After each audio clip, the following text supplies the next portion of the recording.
Gaming is for friends. I thought this music was so epic. We all like talking about gaming. The only thing that I disliked about the old game. There are so many different conversations started by gaming. Oh, I forgot I have you. This could be anything. Okay, walk in that green goo. Oh, nope. That's a no. Anything Gaming Podcast. Hi, welcome to Anything Gaming, episode 16. We are back from a big layoff because, hey, I just moved house and stuff and we got a little bit lost in everything. But we're going to be doing a lot of talking about anything games, including the new Palworld that's just released and everyone's talking about. How are you, Woody? I'm doing great. It's been a heck of a year so far, and it's glad to be back here. By the way, we did take quite a bit of a hiatus, but it was great. Doing great now too. Been playing a lot of new games, taking in a lot of the news. It's been very active. We can touch base on some of them, and yeah, I just want to kick out and say that I did download Palworld, and I haven't played it yet, but it's ready to go this weekend.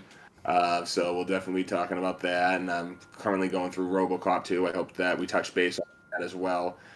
And how about you? You've been playing anything new, exciting? Well, I wanted to start 2024 and beat a phobia that I have. My phobia is horror games. So I thought I'm going to try and get through a few horror games. And I've started off with the Resident Evil series. And I've never been able to finish a Resident Evil game because I've been such a little, let's say, scared. And I thought, no, I'm going to do this. I'm going to put my big boy pants on and get through some Resident Evil games. So I finished Resident Evil 7, and then I really liked it. And then obviously on the PlayStation and Game Pass, they came out with Resident Evil 2. I played that, liked that even more. So then I bought Resident Evil 3. I'm going through that at the moment. So yeah, a lot of Resident Eviling going on here. Well, looking forward to when you get to Resident Evil 4. The Resident Evil 4 remake was very good.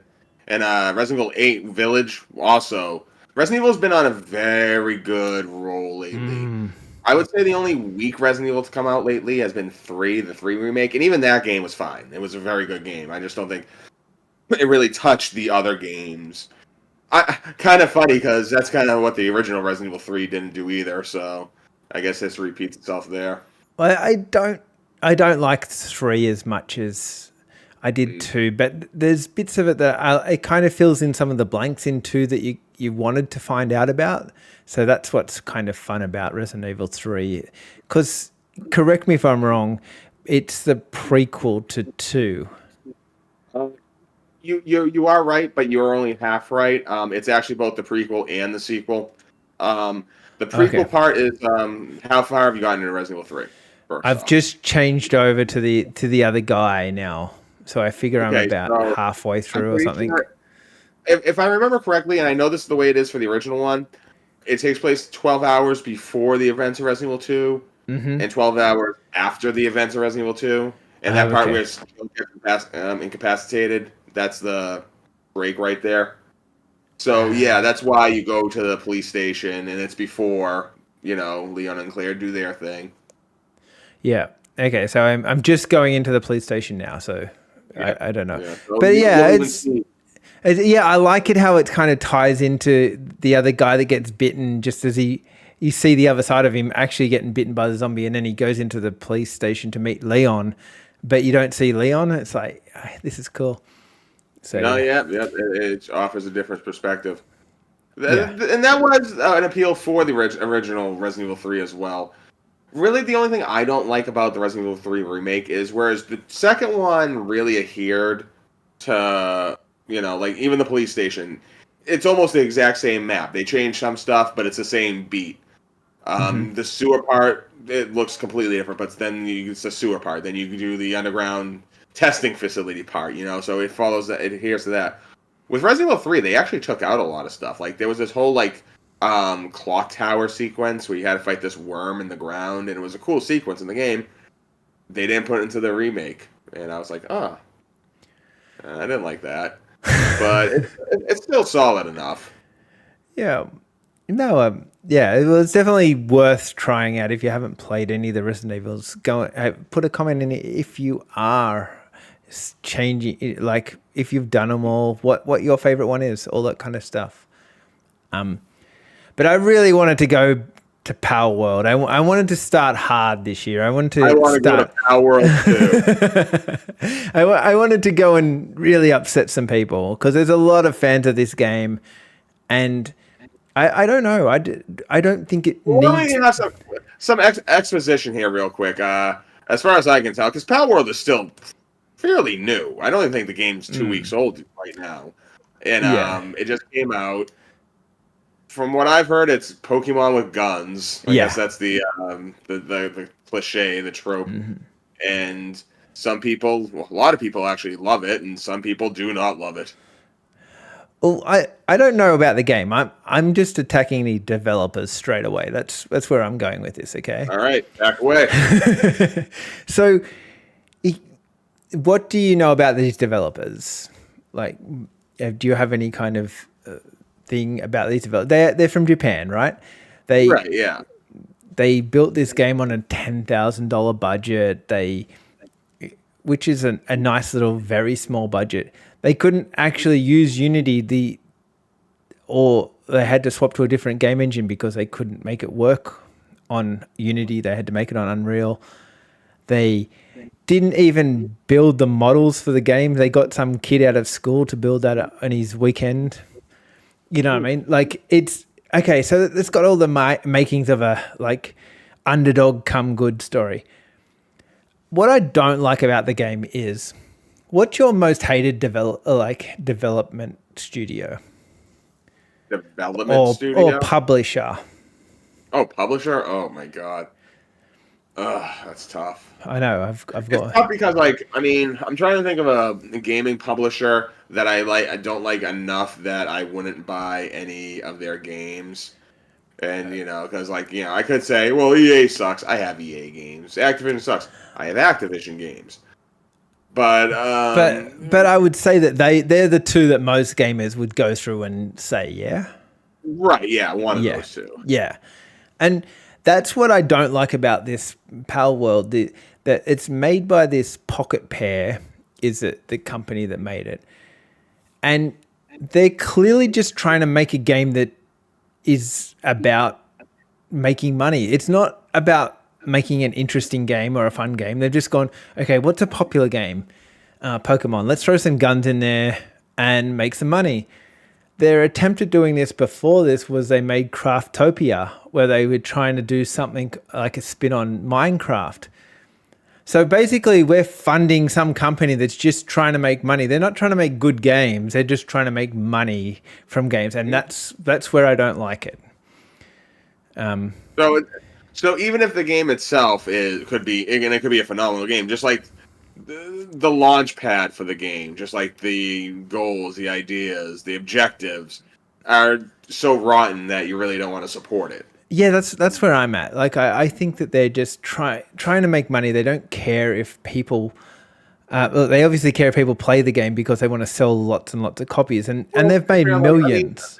There's plenty of games out there that come out that are labors of love.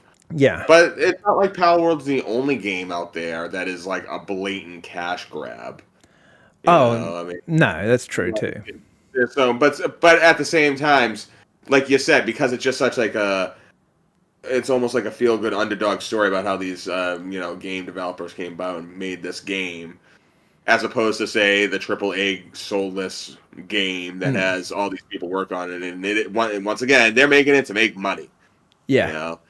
But of course, Palworld is doing that a lot better than they are right now. So, but do we need another company out there that's just trying to make games to make money? Like, can we get some companies that want to make games that are good games? That's what I'm saying. Like, I would like them to want to build a game because it's a good game. Not like all they'll build next is Palworld 2 because they'll ride on that. Like, I hope Nintendo takes it down. Like, I don't think that's going to happen. Like, it would have happened by now, surely, if Nintendo were going to take it down. Nintendo's quick on their thing, yeah. Nintendo don't Yeah. waste time when it comes to making sure you take down something. 100%. And it also goes back that, well, let me think of it this way. I'm sure there are, with anything, whether it be video game development, music, TV, film, where you have this idea and you want to bring the idea to fruition, and you do. And it's great that you see your idea, but admittedly, the idea may have been successful. And you may have made money from that idea, and you're like, wow, that was great. And so you think of a new idea, a new concept, but now that concept of how much money is this going to make is in the back of your head. And it, as it's just over and over until finally you're really just doing it for the money. And I think a lot of developers, people do that. They lose sight, and it becomes about the dollar. Well, and it's kind of refreshing if a game company can just go straight to the greed rather than going through that whole corruption process, I guess. Well, that's true too. But I suppose playing Resident Evil games, as we spoke about just before, those games are so well thought out, and so well crafted. Even though it's a big company that's making it, it's got a great story. It's got unique characters. I mean, some of the mechanics might copy other games, but it's just such a well-made game that I think that's what I would prefer to support. Capcom's always been one of my favorite developers. At the very least, they're just one of the most constant developers. Mm-hmm. Seriously, since the 80s, Capcom has been producing video games that I enjoy and will play. They've been doing it for almost 40 years now. So there's got to be people there that give a little bit more of a, poop about it. Yeah. But then once again, there were, even Activision. Activision was originally formed by a bunch of Atari developers. Yeah. That's a very noble thing. They want to strike on their own. Flash forward 40 years, Activision means something completely different. Well, Activision means Xbox now. Activision means mergers now. Yeah. So that's something that's interesting. So, I think the game, to sum it up, I think the game could be good. Truth be told, I'm not a great Pokemon fan. I bought a whole heap of Pokemon games, and I just could not find enjoyment in them. So, I've watched plenty of the show myself, but I've never been any Pokemon game, real Pokemon game. So I just think I like it when people put thought, story, and effort. You can take mechanics or whatever, that's fine, but to blatantly take characters and just trying to get people involved in your game because of that, I think that's when it really struck a nerve with me. I just you guys are just here for the money. Go and make something original. Bugger off. Right. Yeah. They're just, in the way you want, and especially you coming as a game developer, through the art game developer, probably feel a little insulted that someone can just come here and just make a big cash grab and profit off it. Yeah. I just, in other way, Nintendo's fault for not putting the Pokemons onto the computer, because the real fans that have got behind this are probably PC based, that are Pokemon fans that couldn't get that game on PC. So, and that cross-platform, I feel like that's been a big part of why this game's taken off. I've only been PC gaming for about 3 years now, so I really can't explain too much of the PC culture. But you would think that, I always feel like if PC gamers did go to console, play something on console, it would be Nintendo. Because the PS5 and the Series X, they more or less just got what you got on here anyway. At least a lot more than the Switch does. So I can see that a lot of the PC people being big into Palworld, and it's also I think it's on Game Pass right now. Yeah, it is, but it's only the demo kind of thing. They give you this trial or something. It. Yeah, I want to play it with my niece. She loves Roblox, and if you're talking about cash grabs, she herself has dumped hundreds and hundreds and hundreds of dollars into it. But that was a different. It's really just a build on Gary's mod, and and making it for the masses. So, yeah, but I think, and they're releasing another one, the sequel to that, which is called like Sandbox or something this year. So, Oh, really? yeah. Sorry, Nice. sorry, news break. Hey, Yeah, it's me.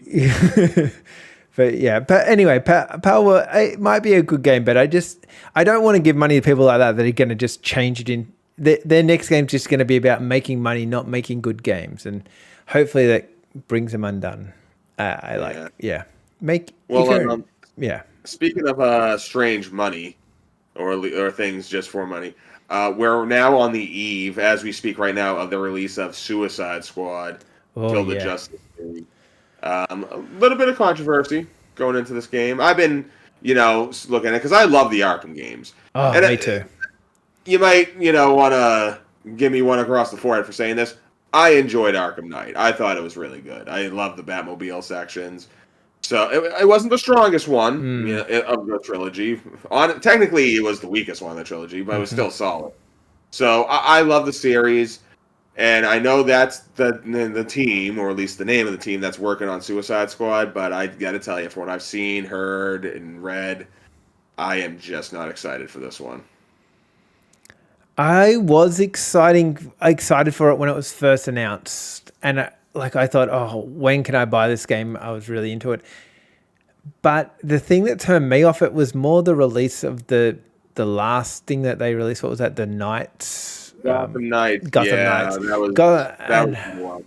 I get what they were trying to do with that, and my hope is that when they made Gotham Knights, they tried to make it so you could play through it 4 players. And so that's the idea behind it, is bringing 4 people together to play through games. Kind of like a Left 4 Dead type of thing, but you're doing like more dungeons that are Batman based. And so that's what Gotham Knights tried to do, and they implemented it, but it was just boring, and the story was crap because they concentrated on that multiplayer component. So if they can bring the story component back to this one here with the Suicide Squad, but then also get the multiplayer involved, maybe it'll be okay. I'm waiting to see what happens with it personally. Yes, I mean already the enthusiasm got caught once they announced it was going to be a live service game, which doesn't ring for a lot of people that just want to play single player games. It's one thing if it's a multiplayer deal, and even though Suicide Squad is meant to be played with multiple people, it's for a strict campaign feel about that. So the fact that you have to be online just to play that rubs people along the way. In fact, it's kind of funny, when they had their early access just recently, there was a glitch that once you started the game, it actually brought you to the end of the game, like the story was over. And I even think you got achievements for it and stuff like that. A Mario kind of thing. Yeah, so to fix that, they actually had to bring it down for a few hours, the servers. And with the servers being down, and keep in mind, these are people that spent $100 to get the deluxe edition, which gives you early access. They couldn't play the game. I don't feel like you should pay for early access either. I'm kind of against that. I remember like not that long ago, you used to pay for a game, and if you paid for the better edition, you get like a figurine or a medallion or something. Oh, yeah. Oh no! Like my favorite thing I ever got, it was Rage 2. It was one of those wing sticks. You swipe in, you can throw it at people. It's great. Yeah, perfect. But that's what I pay more money for, not like so I can play it 5 minutes earlier than everyone else. That's rubbish. Yeah, no, early access. That you talk about cash grabs. That is a cash grab. Hard, and then you can't even play it because the servers are down. They're up now. I think they fixed it, but still, it was not smooth, and it kind of shows you the dangers of and why you shouldn't have online only. They say they are going to patch in an offline version at some point, but who knows when that's going to be. Well, if you've been watching the news, you'll see that both Microsoft and Ubisoft are both been coming out talking about how we shouldn't really be owning our games anymore. We're just borrowing them but paying full price for them now. I'm sure as hell that you're well and truly against this. Oh, it'll be a cold. We're gonna have to pry these Sega Saturn games from my cold, dead fingers, Bill Gates. All right. Yeah, no, I don't like it. I've made that point across on this program quite a few times. It's, I just don't understand. I've never heard anyone like say the most I've ever heard anyone say is, "Oh well, it's got to be digital only. Deal with it." That's like the most. I've never heard anyone like go pro digital. You know what I mean? Like we need digital only. I've never heard anyone say that. At best, it's like, well, life sucks. Let's just go digital. And at worst, it's physical for now, physical tomorrow, physical forever. And when you hear companies like Ubisoft and Microsoft just more or less giving up on physical media, it's depressing. And especially when you take into account that Best Buy and the American retailer,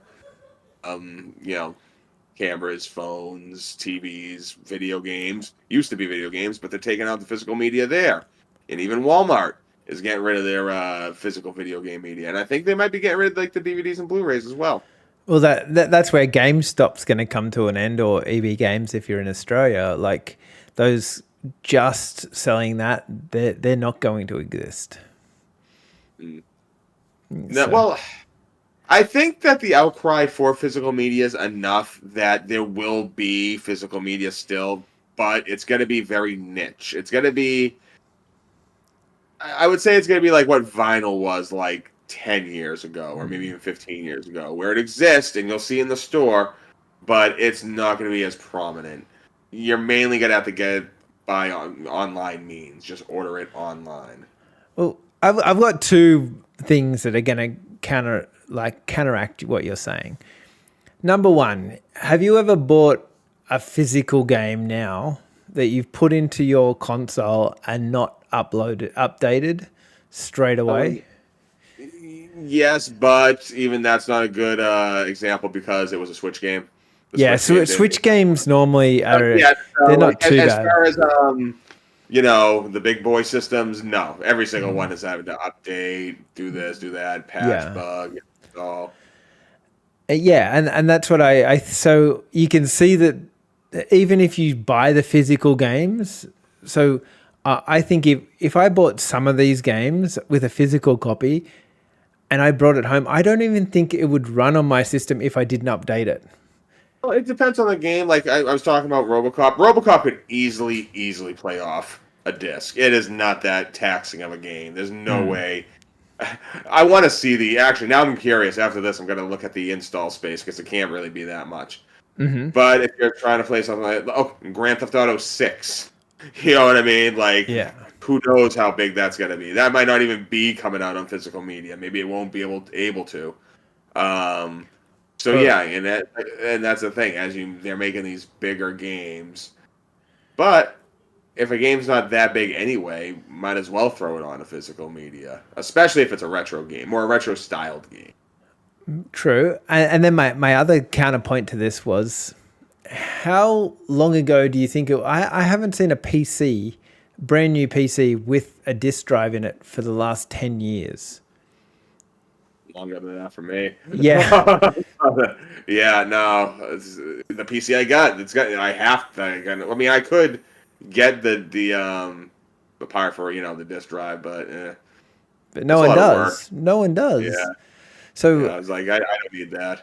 So every PC gamer out there has been doing digital only for the past 20 years, probably. Mm-hmm. And it's only console gamers that won't come across. It's like, we're not doing this.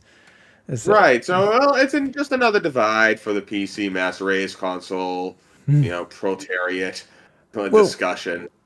I guess then my argument about all this is, so if everything's going to come out digital, why do I need an Xbox to play PlayStation games and a PlayStation to play Nintendo games? Which is why that confuses me, like Microsoft when that hard into it. I can see Sony and Nintendo being like, no, physical media is good. And there will be people that agree with that, and they will want their physical media. But I find it very confusing that Microsoft is taking that, because it's almost like cutting off your nose to spite your face kind of thing. You know what I mean? You know, you're limiting yourself, and I just don't see the angle. Maybe just because they got that much faith in their Game Pass, you know. Well, And have you heard the rumors about the next Xbox coming next year and only being digital? so it's gonna be. Isn't that the Xbox Series S? But like, it's actually got the horsepower that the X does. No, that's already been released. But they're releasing the new Xbox, but it's only going to be digital. I don't see that coming out next year, though. I could see that being like 25, 26 release, but or maybe it's 20, maybe early 25. No, yeah, next year is 25. We're in 24 now. Come on. Right, yeah, we're still back. Sorry, the time differences, everybody. No, like I totally see Microsoft at least going strictly digital with their next console. Nintendo, no. Nintendo will hold on to physical as long as they can. Sony, it's hard to tell. So yeah, Sony's hard to tell because they don't know what to do. They're kind of very confused, I think. And also, Sony is the original company that invested very heavily and won very heavily with Blu-ray. Mm-hmm. You know, during the whole HD DVD. If we have any younger members watching this right now, back in about 20 years ago, you had Blu-ray media coming out, and you also had a form called HD DVDs coming out. Does not sound cool. I remember that HD DVDs big get was King Kong, the Peter Jackson King Kong that came out for there originally. I forget what Blu-ray's big get was at the time, but it was a cool little very brief war that Blu-ray won handily. Personally, I think they won it because PlayStation 3 had Blu-ray, and with the Xbox, you actually had to buy a converter or this little peripheral. Well, the rumors were, do you remember, for all the really, really young people out there, before that, there was VHS and beta. Yeah, and so Sony had the beta tapes and VHS was some other company, whatever. Sony lost that because they refused to let the adult industry put anything onto beta. Mm. And so the first thing that Sony did with Blu-ray is go up to the adult industry and said, "Hey, here's our new disc. Use this." And that's how they won. Hot tip. They knew what they needed to do. Mm-hmm. So isn't that kind of funny how some let's be honest here. There'd be no internet if no one thought to put pornography on the internet. No one would care about it. It's just weird what industries come and support what and how they make everything work out. I mean, we could go into a whole. We should do an adults only anything gaming. Right? Yeah. Yeah. Right. Whoa. Anything gaming after dark. So bad. But as far as I will weep the loss of physical games. I will. It sucks because. I know people just won't know what it feels like to be in the backseat of that car. You're over your grandmother's house for the weekend. You went to the strip mall. You walked by software, etc., or something, and you had that box in your lap, and just the excitement of what that box. Because then you knew it was real because you were touching it. You could feel it. You could feel the cardboard plastic. You could feel the tabs open up. You could smell the ink that they use in the manual, and all that will be gone. To be fair, we haven't been getting instruction manuals for a very long time. I say bring back the instruction manual. I know. Well, I've been saying that, but now they're getting rid of the game itself. I figured that they bring back the instruction manual before the game left. Just even worse. Get rid of less and less and less. But if that's the way it is, hey, all I'm gonna say is this: to the young people playing the games, really hold on to those memories because there is a good chance the game you're playing might not be around when you're an old fogey like me and you want to dig deep into that brain of yours and get a little piece back of that joy and fun that you had defeating that boss that one time long, long ago. Or you can just pay another $12.99 to Nintendo and play the updated version. There's a lot of deadware out there, man. I mean, I would love to Yeah. play Marvel Blast. If anyone's got a copy of Marvel Blast Ultra out there, let me know about it. I want to know if I can actually get it. It's deadware. It's a old Xbox 360 arcade game, like the first wave of Xbox 360 arcade games. I do not. I mean, I guess it's a worse version of Monkey Ball, but I loved it, and I can't play it anymore. I wonder, yeah, someone should, that's what they should do, is archive like all the games, these games somewhere. So everyone that's like, the copyrights like get run out after maybe a year or 10 years, whatever it is. And then everyone can just get those games after the consoles decommission. The games are all free for all those retro gamers. I was actually alphabetizing my Xbox collection, just going through all the games, and one game I got is Marvel's The Avengers, and it's still in the plastic cellophane wrap, and that's where it's got to stay because I from what I heard, the servers are down on that. Like they shut down that live service game. Oh yeah. Yeah. I think that's the problem with online games. And there's been a lot of study done into games, obviously, and a lot more people are going back to those single player games, and online multiplayer games aren't as popular as they were probably 5 years ago. So, you know, the kind people you meet online aren't helping that much. I'll say that. You know, I've been lucky actually. I started collaborating with someone on online Left 4 Dead playing. yeah. And that turned out great, but once again, that's not like people fighting against each other. That's kind of like a single idea experience. I think people are just like sick of dealing with other people, you know?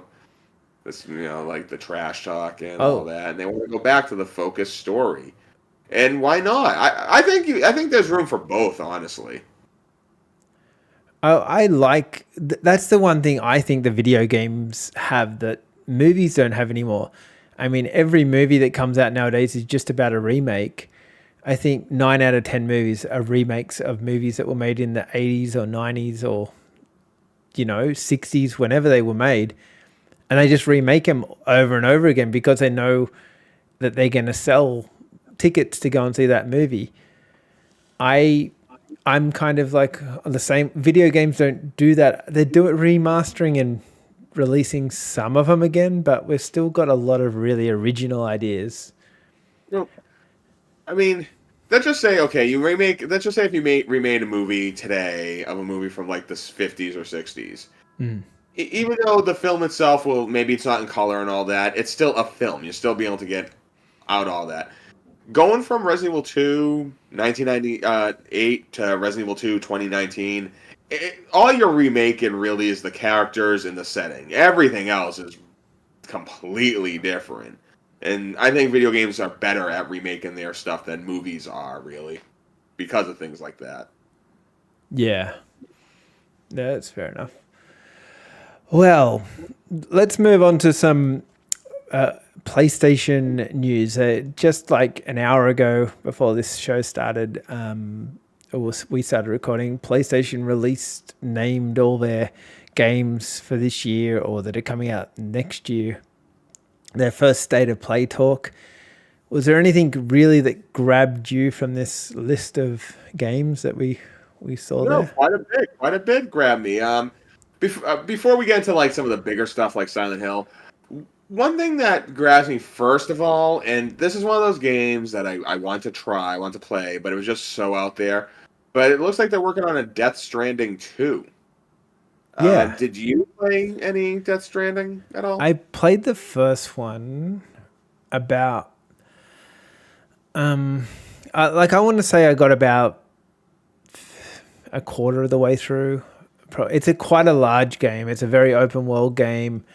The premise of the game is you've got to deliver mail or go and collect things and move them from here to here. But if like one of these crazy storms come in with this black rain that just brings all these different monsters out of the ground and they attack you and you kind of die. You've got to find shelter before that happens. So it's kind of like you're working. It's very futuristic, but it's a very open world, kind of like you're in the wilderness. But then, I liked it quite a little bit, but found that I was sick of traveling all these distances. Also, you had to do hiking and climbing things, which I did not enjoy that much. I mean, people. I didn't hear anyone like really praise the game to the point where I didn't think it would get a sequel at all. Honestly, Oh, it was I didn't hear super it was popular. bad. Oh, really? Was it? Yeah, Well, especially in I think Japan. I think over here it was quite popular. I think it was more the outside of the world that got really excited about it than probably not so much the Americans. yeah. No. Well, it's nice to see that got a sequel. The remaster of Until Dawn. Did you ever play the original? Well, my wife loves that game. It's like the only game that she plays.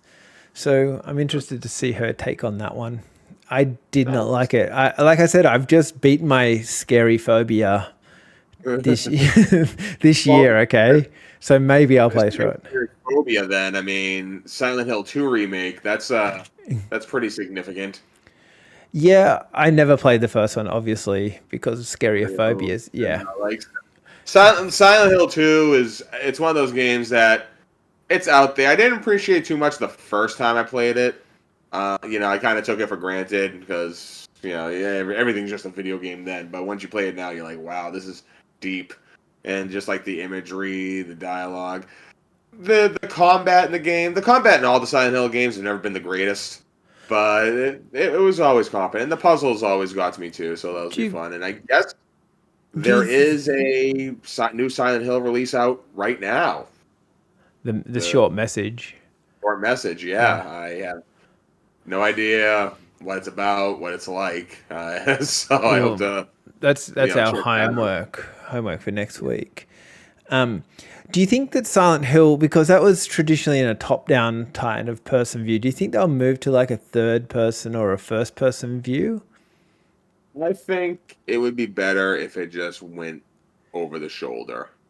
Yeah, I mean, at the same time, because sorry, I know that Silent Hill 4 actually had parts that were in first person, but it was a very small part, just when you're in like the apartment, like the hub, if you will. Yeah. So going to first person for Silent Hill wouldn't be anything new.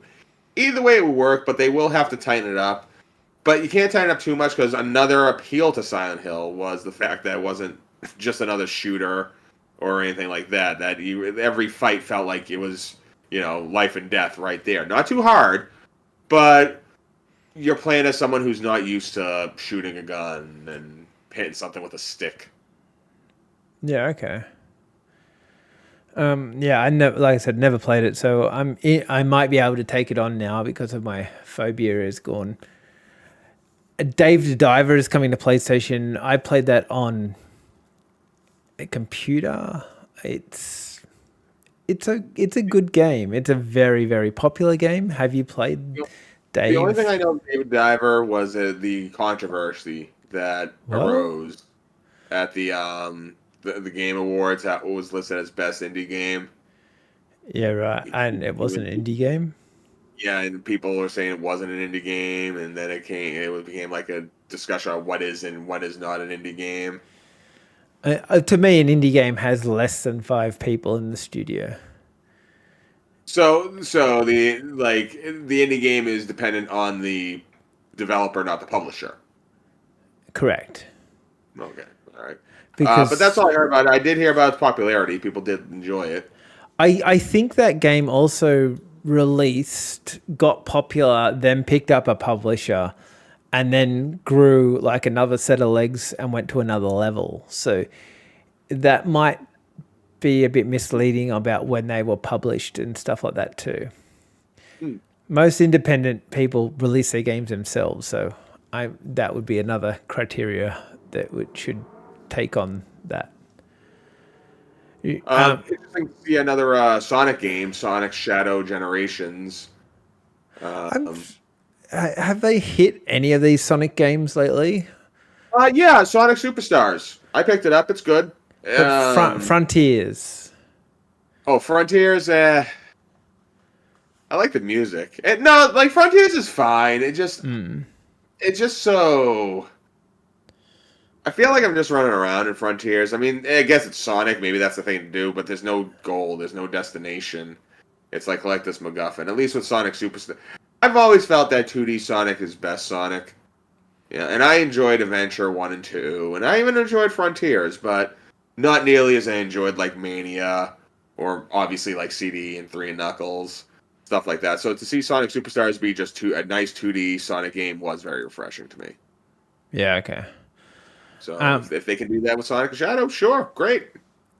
I'm not sure what it is. I haven't seen any of the footage. I don't want to click on it. I don't want to be like, disappointed. Oh, it's looking like it might not be a 2D game. It looks like it might be 3D. Sorry. Judas. I think Judas is going to be the one that maybe makes something interesting happen this year. Judas is this game that basically like Cyberpunk, but a bit more story-based, story-driven game. A little bit of a Matrix type vibe to it, that kind of thing. It's an interesting looking game. If you haven't seen the shorts for Judas, go and watch that. It only kind of just came out.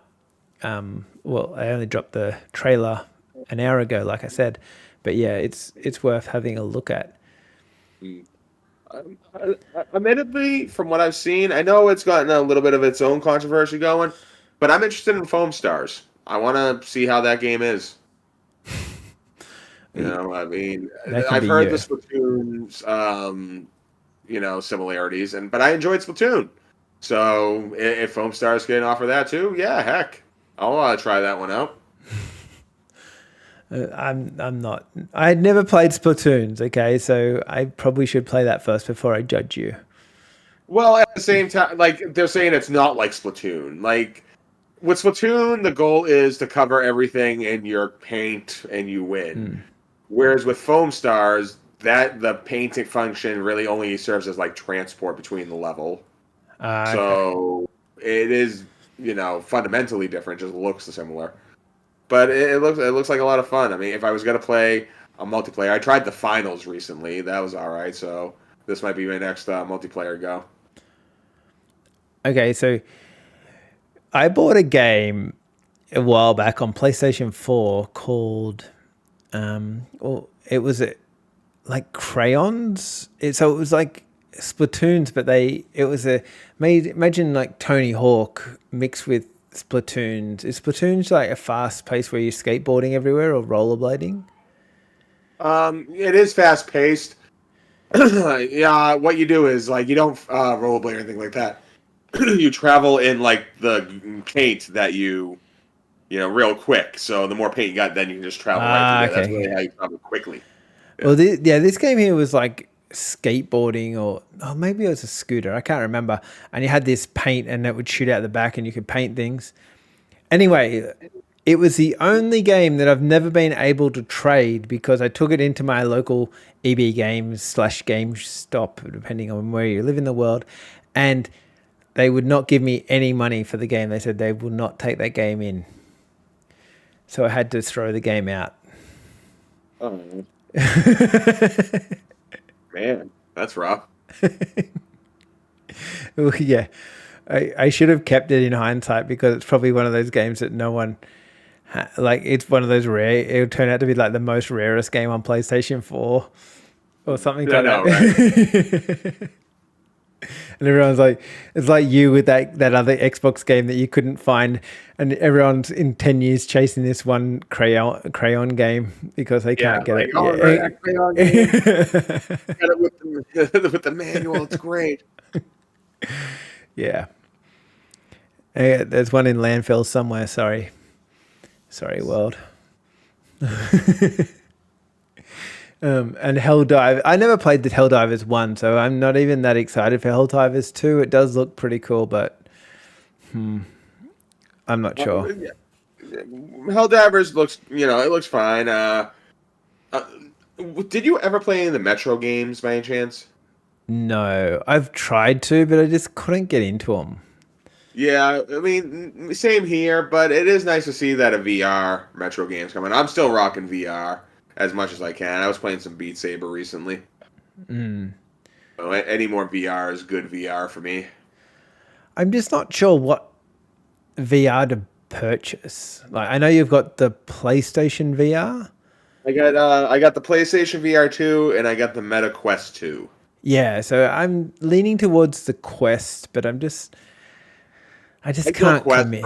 Like the PSVR 2 is great, and like on one hand, playing Resident Evil 4 VR on PlayStation is phenomenal. It's cool. On the other hand, it is kind of overwhelming some parts.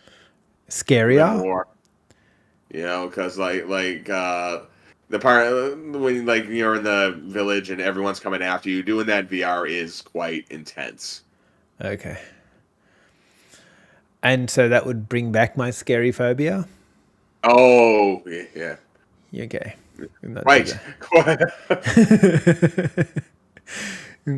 Well, yeah, I'm not sure. I think I'm going more towards the Quest, but I just can't commit. How do my glasses go into the VR? This is questions that I have. There is a a focuser that you use. It's kind of like set on default, but yeah. Oh, so I could make it for blind people like myself to be able to. Yeah, it focuses completely. I want to say it might even come with something for glasses. I'm not sure though. Okay. Best thing I do is see if you can find something that you can try one out before you buy. Yeah, I might think about it. That might be my new phobia, and I'll have to overcome that next year. Is VR-ness. I don't know if that's a phobia. Are there people that are afraid? Because there is that. Yeah, that is that virtual reality headset where you play a game that if you die in the game, it'll actually kill you. We've talked about that. Yeah. I don't think I'm gonna get that. If you do, just to be careful, okay? Oh yeah. Yeah. How about giving that as a gift? Be like, happy birthday, here you go. Yeah, mother-in-law, I've got you a gift. Yeah. A video game you can play. Here it is. Yeah, that would be fun. Well, that's pretty fun. I guess that's what. Have you got anything else for this week? What else do we? Well, I'm just gonna say this. I do have. I'm once again happy New Year for everyone that is back to watching us. I'm glad to be back. I'm glad we can do this again. Yeah, and I'm very optimistic about video games this year. We got the specter of the physical games coming, like going away and all that. But I think the games themselves are going to get stronger than ever, and I can't help but be happy about that. There are some newer games coming out that I am looking forward to. I know we did kind of poop on Suicide Squad a bit, but I'm hoping that game does well. If it does, I might pick it up soon. Was there anything that you were looking forward to? I was actually going to ask you, what are you looking forward to? My next thing, I can't decide on what platform to go. So you can sell me a platform, but the remake of Tomb Raider 1, 2, and 3. I was planning on getting it for the Switch. Yeah, I think that's where I'm going to go too. But yeah, one game that did come out this year that I do want to pick up is Tekken 8. The new Tekken came out. Yeah. Tekken. Yeah. More Tekken. I still haven't picked up Street Fighter 6 though. Maybe I should get that first. I know. I've seen a lot of Tekken ads around the place, and they've kind of got me half intrigued. I'm not that kind of fighter kind of guy, but yeah, it looks really cool. No, yes, but right now I think Tekken is after RoboCop. I'm gonna go after Tekken. Should I buy RoboCop? Tell everyone about why sell it to. Did you buy a physical copy? It's over there. I don't want to buy it. Okay, yes, so I bought a copy, of course. Yeah. I drive over and let you borrow it, but you're kind of far away. And region stuff too. I don't know if that works. It's on NTSC. Yeah, why do you do that? I got the PS5 version. Yeah. Eric, Why? if you're watching this, so your birthday's coming up. You got something coming for you for your Xbox. Yeah, no, I think the RoboCop would be pretty. It looks cool, and I like how you were telling me earlier about the component of doing the mystery solving, like the Arkham Knights. Because I think I got a good idea of what you like for video games. You might see the game as being a bit repetitive, and it'd be a completely valid opinion. You do it is go to this location, kill everyone, look around for clues, makes you go to the next location, kill everyone. And I can see people getting bored with that, but it's RoboCop. You know, if you can do something very repetitive yet have it be very gratifying, it kind of makes it go down better. And for me, RoboCop does that. Can you upgrade RoboCop? Yeah. Okay. There is upgrades, new stuff. In fact, if you are going to play it, upgrade your deduction first because that helps you with like different clues you can find and stuff.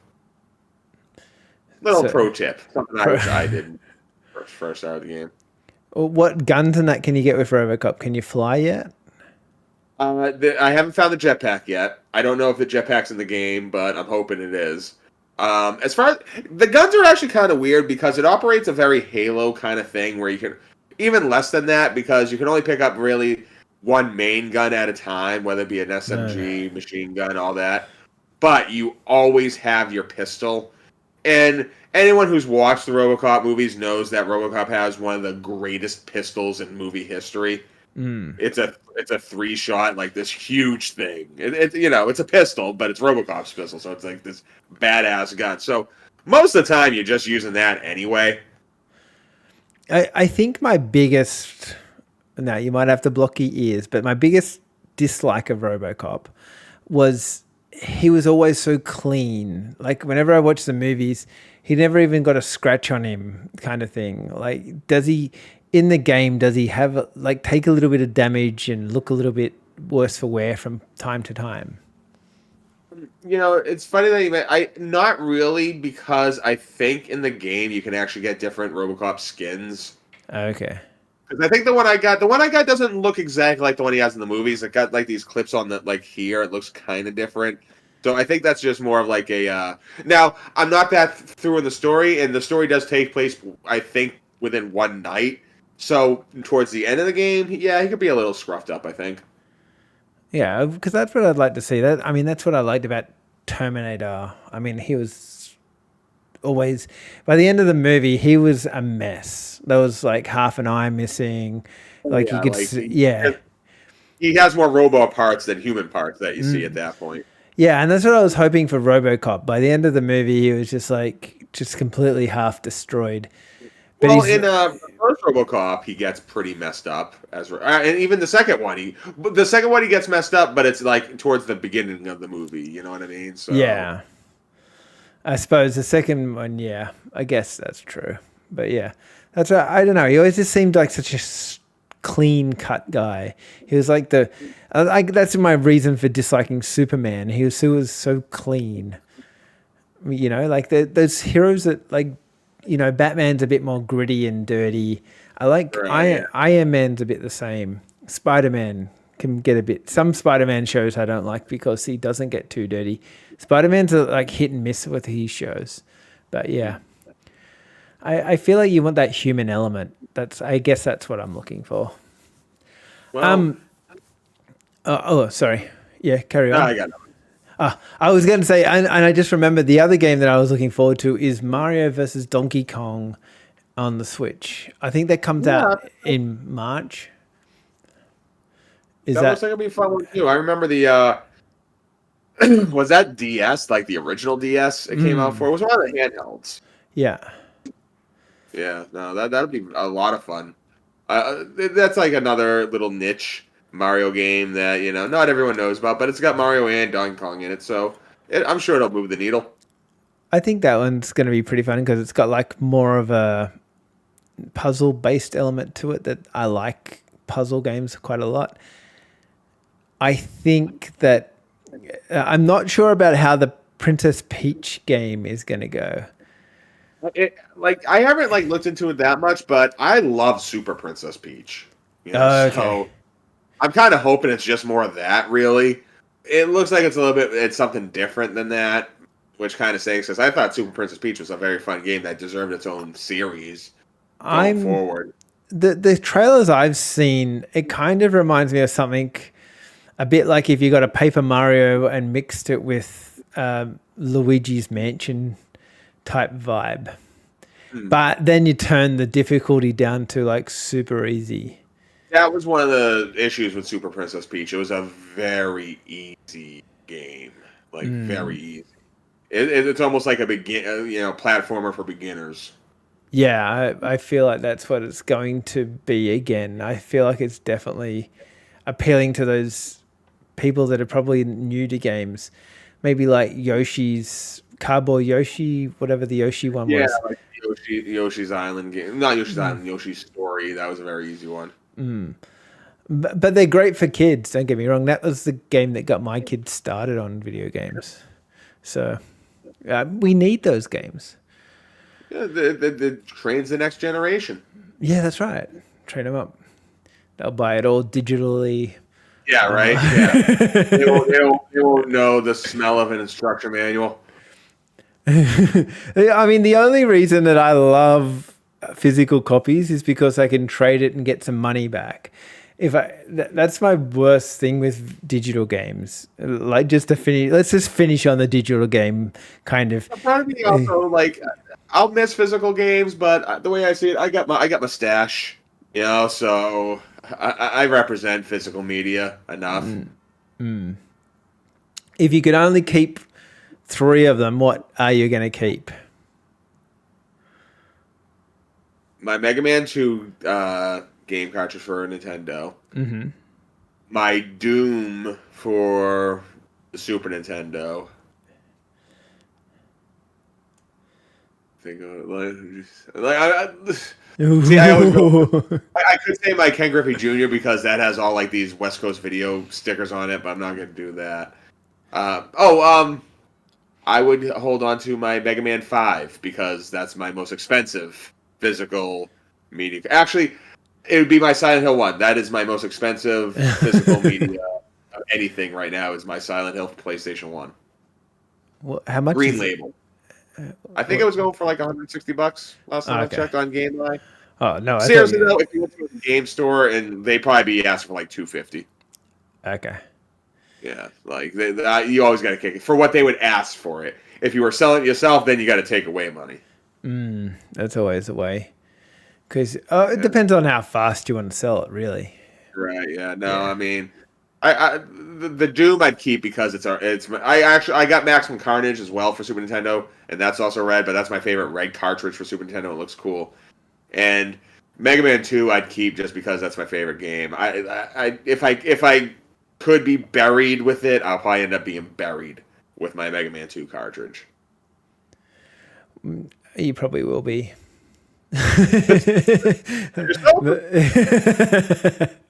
and they just play the Mega Man theme as they're taking you out. Yeah.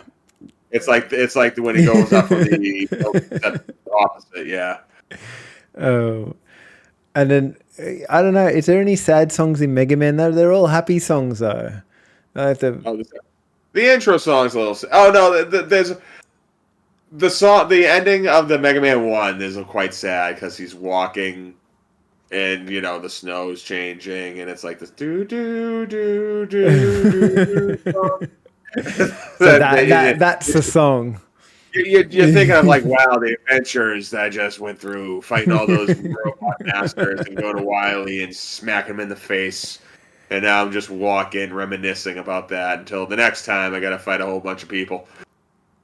Yeah, and that's your Mega Man life wrapped up in a nutshell. Yeah, it's a hard life. It's a hard knock life. Are they ever going to make another Mega Man game that's worth playing? Waiting. Yeah, I'll play Mega Man 12 when it comes out. Oh well, I don't have that many physical games that I keep. I I'm a trader. I like to buy one, keep one, trade one. I can see. Yeah. Oh, well, like you even said, I used to when I was a kid. When I was a kid, that's what we had to do. You know, and it wasn't hard. Once Super Nintendo came out, you're like, oh, I'm never gonna play Nintendo again. Then N64 came out. Now I'm never gonna play Super Nintendo again. Then the GameCube comes out. Never gonna play Nintendo 64 again. You know, like that's the way it was when you're younger. And then finally, when you hit your 20s, and you're like, oh wait, I miss all those games. So you try to get them all back now. And you pay double, triple. Well, not always. In fact, most of the time I actually ended up spending less. Of course, it would have been better if I just kept all the stuff. I was able to start collecting my video games right before that really hit, so I got my Mario 64 for $1 because I found it in a thrift store.